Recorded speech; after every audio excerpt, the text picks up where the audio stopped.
Bienvenue pour cette conférence qui est un petit peu, donc qui est complémentaire de celle de la précédente, qui était donc sur les robots et le revenu universel.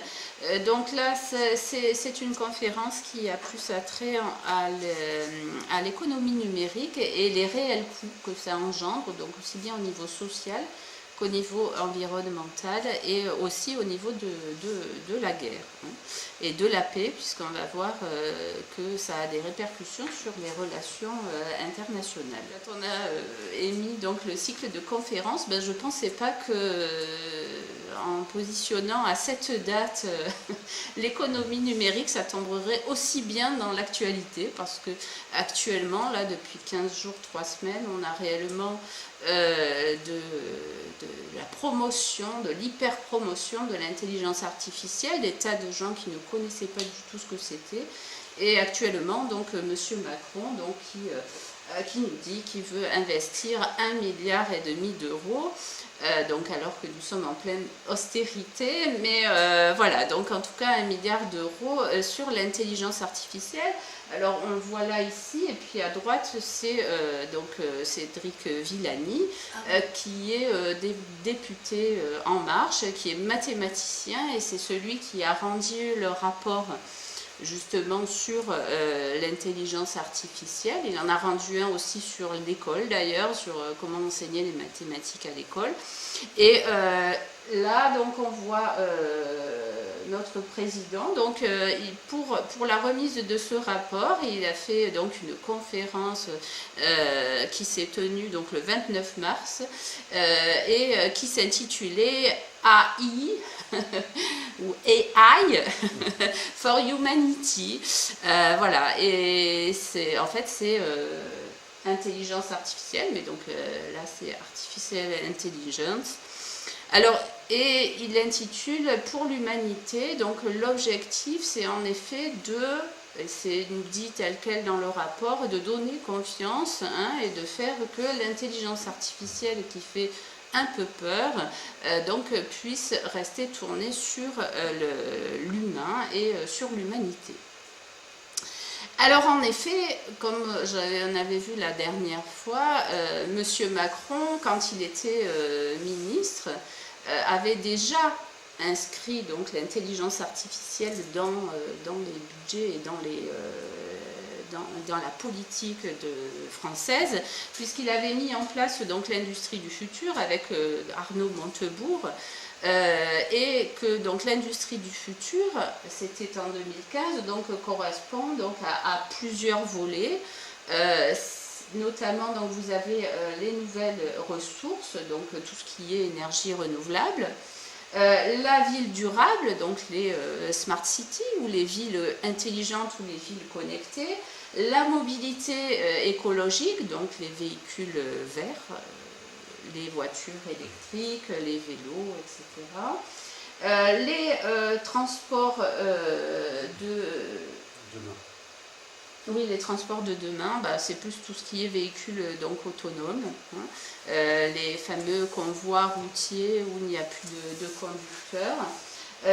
Ensuite, la médecine du futur, tout ce qui concerne donc les robots qui opèrent les patients, ou les cabines de télémédecine, comme j'avais montré la dernière fois, toutes ces données médicales aussi qui sont pour le futur. Ensuite, donc l'économie des données, alors c'est un peu trouble en effet, mais l'économie des données, donc je vais en parler beaucoup plus précisément, c'est le big data, les mégadonnées, et ce qu'on peut faire avec. Les objets intelligents, donc c'est tout ce qui concerne les internets des objets, donc les objets connectés. J'avais parlé la dernière fois aussi d'un article du Courrier international sur les espions à la maison. Gare aux objets connectés, il surveille les faits et gestes, prévient la presse étrangère. Voilà, pas la nôtre. La nôtre, ils veulent nous rassurer. Mais on y apprend qu'il y a des Barbie, par exemple, qui enregistrent ce que disent les enfants et autres, par exemple. Mais après, tout ce qui est les frigos qui commandent seuls, etc. Donc l'Internet des objets qui va demander la 5G. Donc là actuellement sur les téléphones portables c'est la 4G, donc avec les antennes relais. Et donc là ça demandera aussi la 5G. Je vais en parler très précisément tout à l'heure aussi. Et puis, alors là, voilà, la confiance numérique, parce qu'évidemment, les gens ne sont pas forcément pour que les robots remplacent les humains, et ils ne sont pas non plus très rassurés sur le fait que leurs données soient en effet utilisées comme ça à leur insu.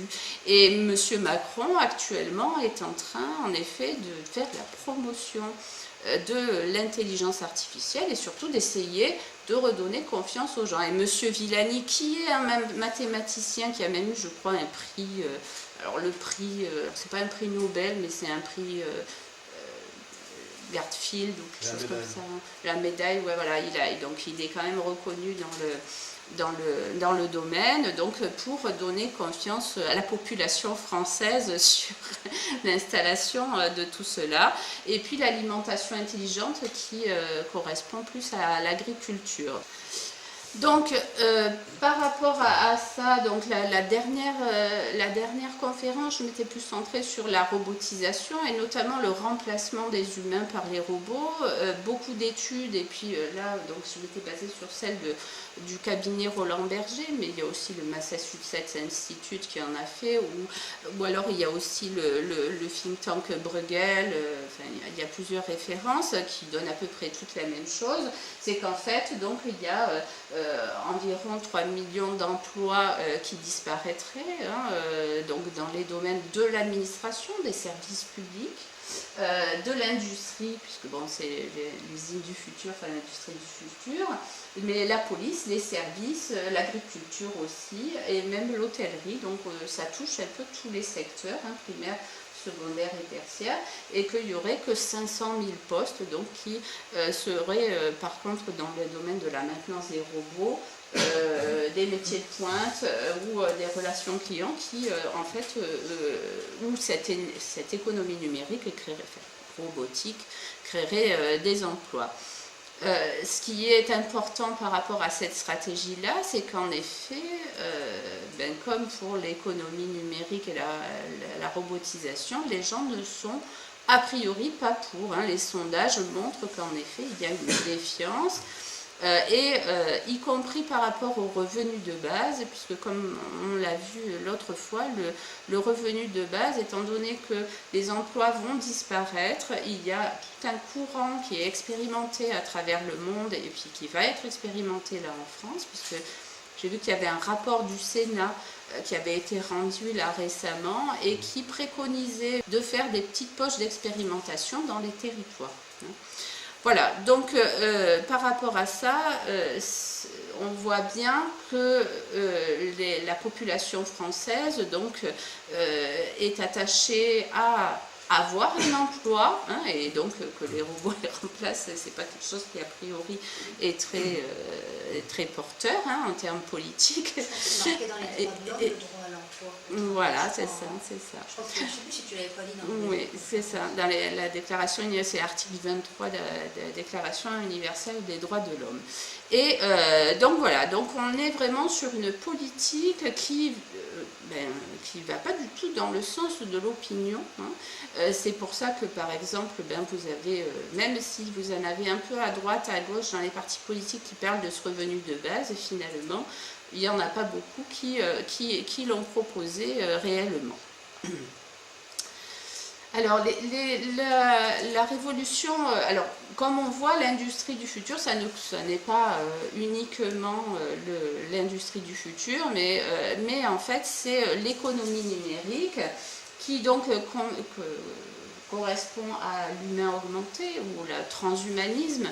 Je n'aurai pas le temps de détailler aujourd'hui, mais c'est un thème assez important, intéressant, avec des expérimentations, des expériences, et puis l'idéologie surtout qu'il y a derrière, semblable à de l'eugénisme, qui est derrière. Vous avez donc la robotique dont je viens de parler, donc, où l'humain est exclu de l'économie donc, par les robots. L'intelligence artificielle, donc, qui sont des machines qui sont autonomes et auto-apprennent par elles-mêmes, et notamment à partir des big data, dont je parlerai aussi, et avec les objets connectés et les objets intelligents, donc notamment les fameux compteurs Linky, donc les compteurs intelligents de gaz, les Gaspard, donc qui sont aussi connectés. Et évidemment l'Internet avec tout ce qui correspond aux réseaux sociaux. Donc tout ça correspond à l'économie numérique. Et donc le plan qui a été mis en place lors de la présidence précédente avec M. Hollande donc, est repris donc, actuellement par M. Macron, donc, par l'intermédiaire, ce que je disais, donc, de l'intelligence artificielle. Il faut savoir que cette économie numérique est essentiellement basée, et en tout cas sur domination états-unienne, puisqu'on appelle ça les GAFA. GAFA, ça veut dire Google, Apple, Facebook et Amazon. Amazon qui est un site d'achat en ligne. Donc, ces outils, donc les outils pour mettre en place cette économie numérique, donc il y en a, je vais en citer quelques-uns, en tout cas les grandes catégories. Donc, il y a les compteurs donc électricité, donc les compteurs intelligents. Il faut savoir que intelligent, d'ailleurs, intelligent en anglais, ça veut dire renseignement, donc ça veut dire espion, mais bon voilà. Donc les compteurs intelligents, donc l'objectif c'est qu'il y ait 80% des foyers de l'Union européenne donc qui soient dotés de ces smart grids, c'est-à-dire de ces réseaux qui autorégulent l'électricité tout seuls et de façon automatisée.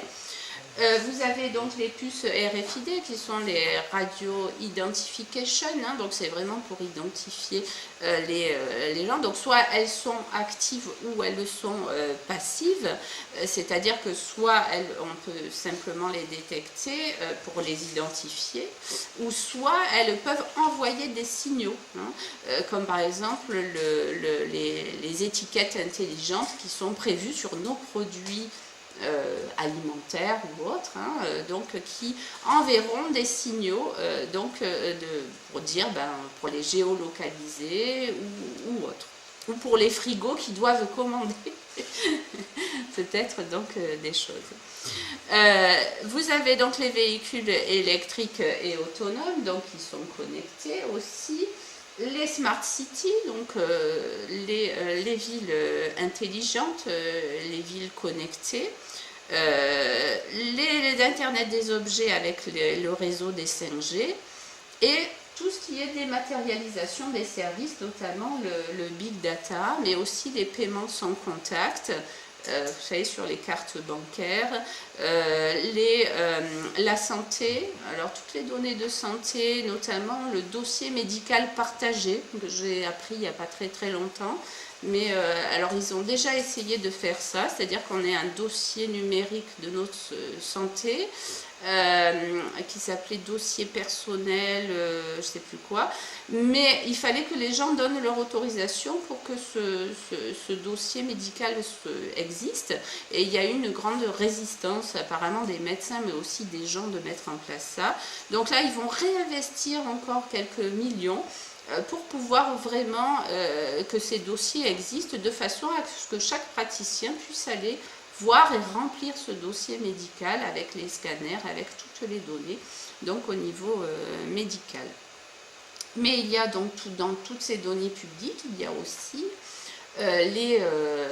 nos mairies qui sont actuellement en train de scanner et de numériser, de digitaliser en fait toutes les informations dont elles disposent.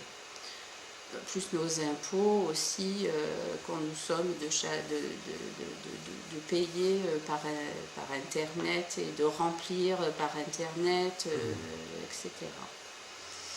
Alors, toute cette économie numérique-là, elle est basée sur ce qu'on appelle les data, hein, les données dont j'ai parlé tout à l'heure, le big data. Là, on va se centrer un petit peu plus sur ce domaine-là. En fait, c'est l'économie de la connaissance, qui est une stratégie politique qui a été adoptée donc, par l'Union européenne au traité de Lisbonne, qui était en 2000. Et par rapport à ça, on appelle ça aussi la politique, le capital cognitif. Et là, en fait, c'est la marchandisation de quelque chose qui était jusqu'à présent un bien public, c'est-à-dire les connaissances et les savoirs. Et donc, ces connaissances et ces savoirs paraissent inépuisables et aussi quelque part gratuits. Et par rapport à ça, donc, ils sont dématérialisés. Et l'objectif donc, de cette stratégie de l'Union européenne, c'est de créer de la croissance à partir de ça, de ce savoir, hein, d'où il y a eu toute cette vague de désindustrialisation pour miser beaucoup plus sur les formations d'élite, hein, et notamment de chercheurs, d'ingénieurs, etc. Le reste de la population étant notamment dévolue à des tâches du tertiaire plutôt et avec une polyvalence, comme l'organisent aujourd'hui d'ailleurs les lois sur le travail. Alors, par rapport à ces données-là, en France, c'est une éthique qui n'est pas du tout pensée pour l'instant. Il y a là actuellement le comité de bioéthique qui vient d'être sollicité. Et il y a aussi la CNIL qui travaille sur l'intelligence artificielle, mais de façon assez confidentielle, on va dire, sur ces sujets-là. Et ce qu'on peut dire par rapport à ça, c'est que la logique, c'est vraiment d'accompagnement. Hein, c'est pas du tout une contre-pouvoir qui se passe, mais quand on regarde par exemple la plateforme consultative, qui est d'ailleurs vous pouvez contribuer à cette plateforme jusqu'à fin avril, je crois, où ils consultent, et en réalité, donc ils font des réunions aussi. Mais en réalité, c'est uniquement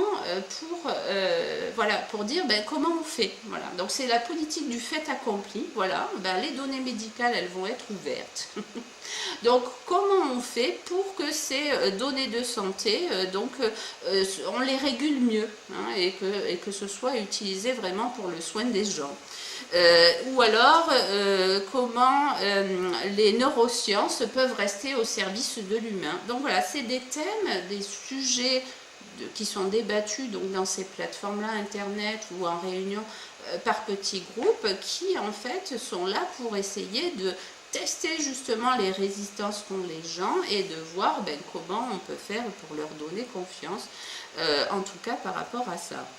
Moi, j'ai voulu participer à cette plateforme, puis quand j'ai vu les interrogations qui se posaient, j'ai dit non, à mon avis je ne vais pas pouvoir dire ce que j'ai envie de dire, mais bon voilà. En tout cas jusqu'à présent, alors que vous avez déjà un plan de digitalisation de vraiment l'ensemble de nos données, l'éthique n'a pas du tout été pensée, et ils sont à peine en train de le faire. Il faut savoir qu'aux États-Unis, on le verra tout à l'heure dans un petit film que j'ai préparé, qu'aux États-Unis, les données, les entreprises ont le droit à toutes les données médicales de chaque individu. Hein, c'est médical, tout ce qui est paiement, etc. Vous avez des courtiers en données. Des courtiers en données qui en fait vendent et achètent. Et par rapport à ça, vous avez par exemple... alors comment il s'appelle, je ne vais pas retrouver son nom, mais la 7e fortune mondiale, donc c'est notamment le fondateur d'une entreprise de courtage en données. Donc c'est vraiment un très très gros marché dès maintenant. Ça s'appelle Oracle d'ailleurs, cette entreprise, pour ceux qui veulent chercher. Et on ne se rend pas compte, mais pour en tout cas les États-Unis, nous on est encore un peu protégés par rapport à ça, nos droits de l'homme, par rapport au CNIL, etc. Mais au niveau des États-Unis, les données n'appartiennent déjà plus du tout aux Américains, ils font partie du domaine public, donc médical, des paiements, enfin toutes les données, les réseaux sociaux. La fois dernière, j'avais parlé des ressources humaines à l'anglo-saxonne, qui, à partir de 10 tweets, se disent capables de déduire votre personnalité. Voilà. Donc sans même vous voir. Donc où on peut sélectionner à partir des réseaux, de ce que vous mettez sur Facebook, etc., des choses de ce type-là. Et c'est très utilisé dans les pays anglo-saxons. Ça s'appelle la carte de compétences. Enfin, il y a des logiciels qui sont très chers, qui permettent de faire ça. Donc un gros business, mais bon, en France, les syndicats et les lois qu'on a jusqu'à présent empêchent cette exploitation-là, bien que c'est pas très... Bon, c'est pas trop en fait. Voilà, donc c'est pas très très clair. Mais en tout cas, aux États-Unis, c'est clair que là-bas, c'est vraiment des données qui sont disponibles. Et alors, pour vous donner un exemple justement de l'utilisation des données, mais bon, alors il parle des États-Unis, mais il parle aussi de la France. Donc, à quoi peuvent servir nos données? Ah oui, c'est ça, voilà. Mes chers compatriotes, aujourd'hui, dimanche 23 avril, le peuple de France s'est exprimé. Dimanche, Emmanuel Macron s'est qualifié. Avec sa victoire, il s'agit aussi de la victoire d'un système beaucoup plus discret qui a porté toute sa campagne. Vous n'entendez pas? Ce système, c'est le Big Data, un vilain mot qui cache un principe pas si compliqué et pourtant très... celui de guider tous ses choix par les données, vos données. Donc on est capable de caractériser ce quartier et les différentes maisons qu'on voit, à la fois en termes électoraux et en termes sociologiques. Donc on est capable de dire si ça va être évidemment un quartier plutôt à gauche, plutôt à droite. On est aussi capable de dire si c'est un quartier où c'est plutôt volatile, est-ce que c'est un quartier où les gens sont indécis, où ils changent beaucoup d'une élection à l'autre, ou à l'inverse, est-ce que c'est un quartier où ça vote toujours pareil. On peut dire est-ce que c'est un quartier plutôt jeune, plutôt vieux, plutôt riche, plutôt bobo, comme on dit à Paris, qui est évidemment très important pour comprendre les comportements électoraux. Et ça, on est capable de le faire sur tous les quartiers parisiens et tous les quartiers de France. Voilà comment cela se passe. Avec le logiciel créé par l'équipe d'Arthur Muller, le staff de campagne va superposer plusieurs informations, bloc par bloc, quartier par quartier. Pour qui ont voté ces gens lors des dernières élections? Combien se sont abstenus? Quel est l'âge moyen? Est-ce qu'on a affaire à de jeunes familles, des retraités ou des actifs? Et d'après les sondages, est-ce que mon candidat les intéresse? Avec tout ça, on donne une note à chaque pâté de maison. Plus la note est haute, plus c'est intéressant d'aller faire du porte-à-porte dans le coin. Pour les quartiers où les gens sont déjà convaincus, ou ceux où ils ne s'intéressent pas à mon candidat, pas la peine de perdre du temps à frapper aux portes. On ne va pas n'importe où. On sait où on va quand on veut aller faire une action militante. Et ensuite, on utilise des outils pour le faire de la manière la plus efficace possible, gérer sa tournée de porte-à-porte, faire remonter un maximum d'informations de ce que vous disent les gens qui sont intéressés, les gens qui ont une question, savoir que telle thématique remonte plutôt que telle autre, etc. Donc on utilise le meilleur des outils numériques d'aujourd'hui, mais au service de quelque chose qui est un peu la base de la démocratie, à savoir aller parler avec d'autres citoyens. Le tout a été ramené des États-Unis par les 3 jeunes fondateurs de la start-up qui ont participé à la campagne d'Obama. Aux USA, les données étaient ultra précises. Ce que vous mangez, votre marque de voiture, vos accidents et maladies, les entreprises de Big Data ont accès à tout et l'utilisent pour cerner les électeurs avec des messages très ciblés. Aux États-Unis, on a le droit d'avoir des données individuelles. Donc on peut avoir une base de données avec tous les citoyens américains. Et pour chaque citoyen américain, je peux savoir s'il est plutôt démocrate, plutôt républicain, est-ce qu'il est allé voter à la précédente élection.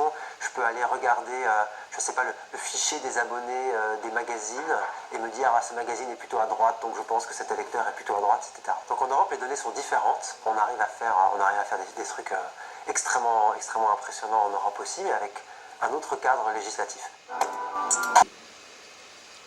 Voilà, donc c'est ce genre d'information qui constitue le cœur notamment de cette or noire, c'est-à-dire de cette possibilité de croissance financière et d'utilisation. Et on voit en effet, comme je vous le disais tout à l'heure, que vous avez des grosses sociétés qui font des milliards de chiffres d'affaires, donc qui sont centrées uniquement sur ces datas. Bon, plus les startups qui s'occupent des candidats au présidentiel ou autres d'ailleurs. Alors, ce big data là, c'est-à-dire ce grand mixage des données, donc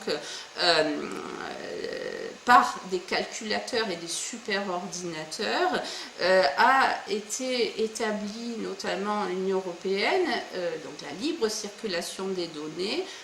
Ça a été inscrit dans le droit robotique des robots qui a été fait en 2017.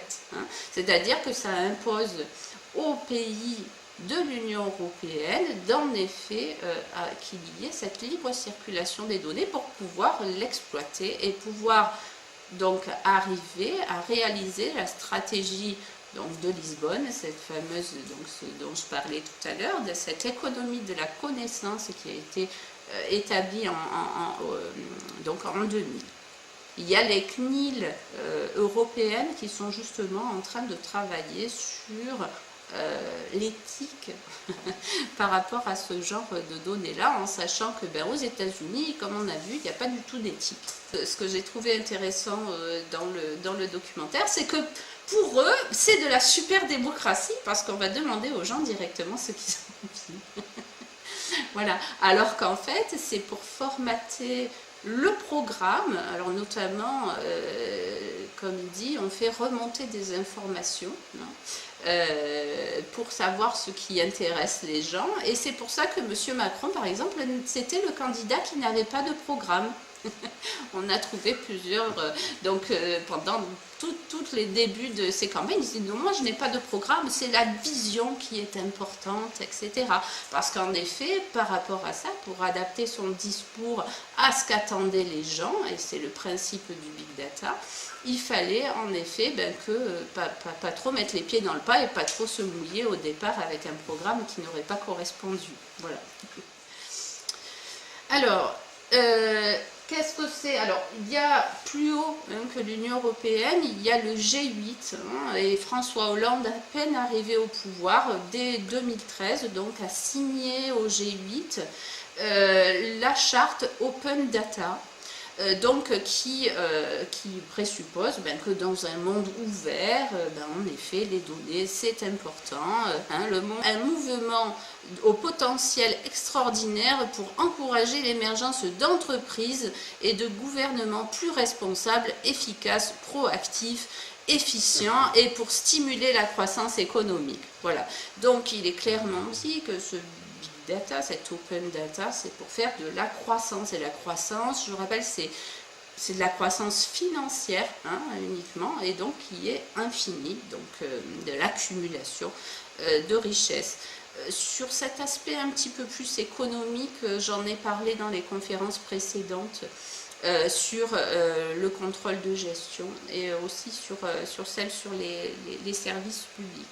Parce que en effet, tout ça est très lié à l'idéologie économique et le système néolibéral actuel et les indicateurs que sont notamment le PIB et la croissance.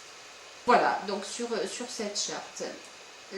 Sur l'ouverture des données médicales et les données de santé, donc vous avez ici, sur une copie écran du site Amélie, de l'assurance maladie, donc qui justement a fait des articles sur cette ouverture-là.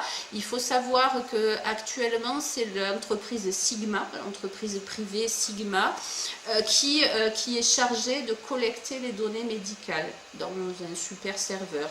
Et j'ai vu récemment que la Cour des comptes avait épinglé, je crois, la Sécu pour lui dire qu'il fallait quand même que ce soit un peu mieux sécurisé, mais je n'en sais pas plus.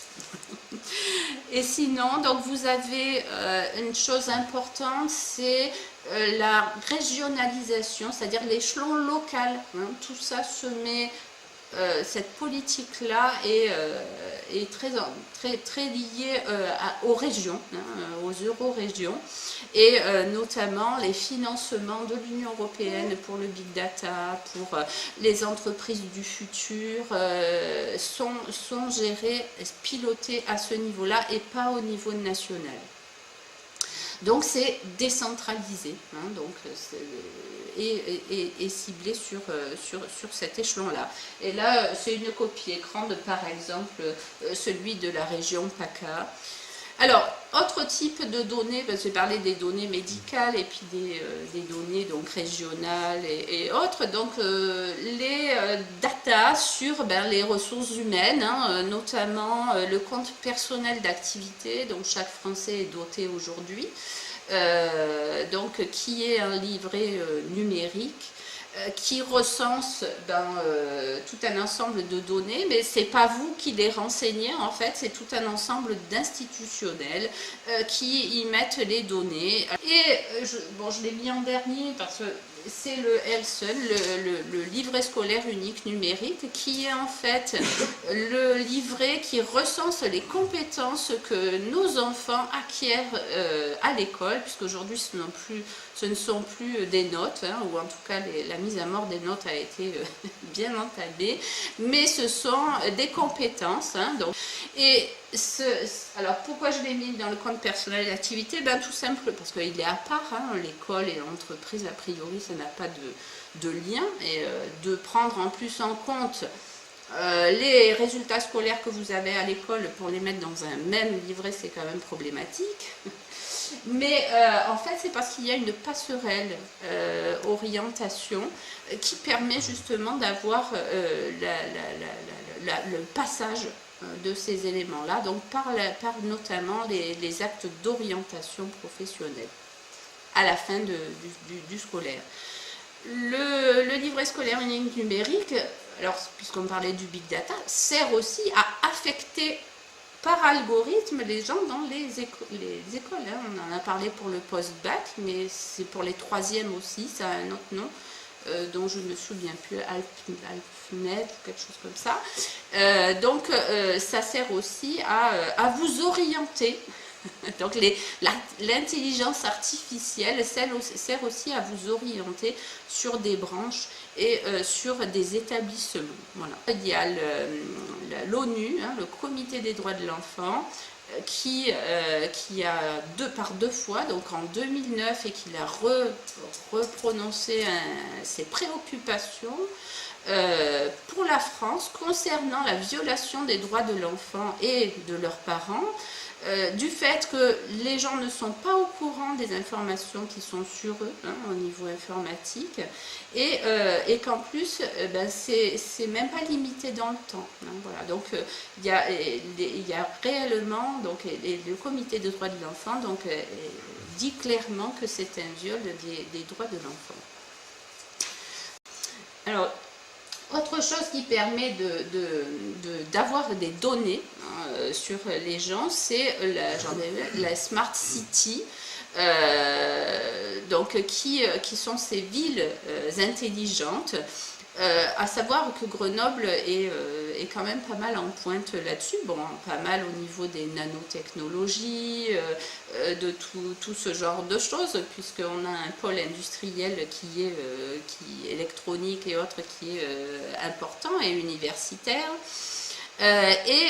Donc les villes intelligentes, alors vous avez un documentaire qui est pas mal fait qui s'appelle La mainmise sur la ville, c'est un documentaire qui explique bien comment dans l'Union européenne vous avez des collectifs de citoyens qui voient se mettre en place ces smart cities, qui voient que petit à petit leur espace public est alors hyper privatisé, surveillé, et qu'il n'y a plus de place quelque part pour la contestation ou autre, donc qui est pas mal fait et sur ça.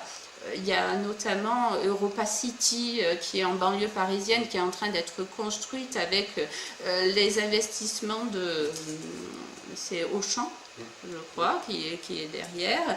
Et voilà, donc pour Grenoble, alors nous, la métro, notre métro, a confié à Eiffage, alors qu'ils ont un service de prospective, la mairie, mais ils ont donc donné 286 000 €, et encore au départ c'était 800 000 € qui étaient prévus, mais ils ont arrêté avant. Donc Eiffage, qui explique donc ce qui est prévu donc pour Grenoble à l'horizon 2030. Actuellement, il y a même des classements de villes au niveau européen. Alors en France, la meilleure sur ce classement, c'est Nice. C'est Nice, la ville la plus connectée, celle où il y a eu des attentats d'ailleurs, si on se souvient bien, il n'y a pas si longtemps. Nice qui est la 4e métropole, la smart city, la meilleure d'Europe, 4e position. Voilà, et c'est donc Monsieur Estrosi qui continue donc dans cette logique-là. Il y a quelques articles que vous pouvez trouver si ça vous intéresse sur ce qui est prévu là-bas. Donc, ça instaure du coup une concurrence entre les métropoles, les grandes villes, donc avec des subventions, soit de l'État, comme là pour les investissements d'avenir dont j'ai parlé, ou avec l'Union européenne aussi, sur les smart cities, les subventions aussi pour le big data ou pour mettre du wifi et tout ça. Donc il y a une privatisation des villes et des espaces publics qui se font, parce que tout ça est en partenariat public-privé, c'est-à-dire que le financement et l'investissement est fait par des entreprises privées, des grosses entreprises qui portent le projet et qui investissent, et ensuite les villes donc versent. Donc c'est le principe des partenariats publics-privés. Ensuite, donc les villes et les citoyens donc payent pendant 30 ans, 40 ans, voire 50 ans, donc des sommes tous les mois pour rembourser l'investissement qui a été fait. Ce qui fait en fait une dot très durable et très bénéfique pour les dividendes du privé pendant plusieurs décennies. D'ailleurs, j'ai été alertée par ça, par 2 documentaires. Vous en avez, c'est Pièces à conviction, partenariat public-privé, et vous en avez un aussi, Arte. Notamment, alors là-dedans, il parle du grand stade de Lille aussi, et vous avez l'hôpital d'Annecy, enfin, puis en plus, la particularité, c'est que ça a été une catastrophe, la mise en place de ces PPP en France a été une catastrophe. Il l'explique parce que le privé, donc évidemment, lui, il veut payer le moins possible. Donc par rapport à ça, il y a tout un ensemble de problèmes, de malformations, de choses comme ça, et tout le monde se tire la balle, voilà. Et ils sont allés, parce que tout ça vient d'Angleterre, au départ tout ça a été mis en Angleterre, c'est M. Sarkozy qui a autorisé les partenariats publics-privés, avant ça n'était pas autorisé, et donc en Angleterre ils ont une bonne eux ils ont l'expérience et ils savent cadrer les... Par contre en France non, ça s'est pas fait du tout, et alors vous avez des villes hyper endettées par rapport à ça pendant des décennies avec des partenariats publics-privés comme ça. Et c'est assez colossal parce que à une époque, ça ne passait pas dans le passif de la comptabilité. Alors du coup, ils faisaient des partenariats parce que ça ne passait pas dans leurs dettes. Et il y a eu vraiment comme ça des catastrophes. Un sujet très intéressant dans les partenariats publics-privés. Alors d'ailleurs, je parlais de Lille, c'est un livre qui a été fait par Tom Jo, ça s'appelle L'Enfer vert, et il explique comment c'est mis en place petit à petit, suivi de la critique de la planification écologique, un projet pavé de bonnes intentions, l'enfer vert, voilà. Et par rapport à ça, il explique qu'en effet, avec tout plein de bonnes intentions pour faire une planète meilleure, etc., dématérialisée, où il n'y a plus de véhicules polluants, diesel, etc., on en arrive à une dictature technologique. Donc au nom de l'urgence écologique, l'enfer vert, donc au bénéfice du privé. Et ce que j'ai oublié de dire tout à l'heure, c'est que c'est privé, mais en plus tout ça est hyper connecté. Et les métros, donc les cartes de métro, vous avez de la télésurveillance, mais vous avez aussi des caméras, des capteurs de données, de biométrie de visage, des paiements sans contact qui peuvent se faire avec des puces RFID, etc. Ou sur vos cartes de tram, hein, de métro, donc on sait qui vous êtes, où vous êtes allé de tel endroit à tel endroit. On peut même vous faire un tarif personnalisé par rapport à votre profil. Enfin voilà, c'est intéressant en tout cas au niveau idéologique, en tout cas sur le témoignage sur ce qui se passe à Lille, les différents vecteurs de tout ça, c'est assez intéressant.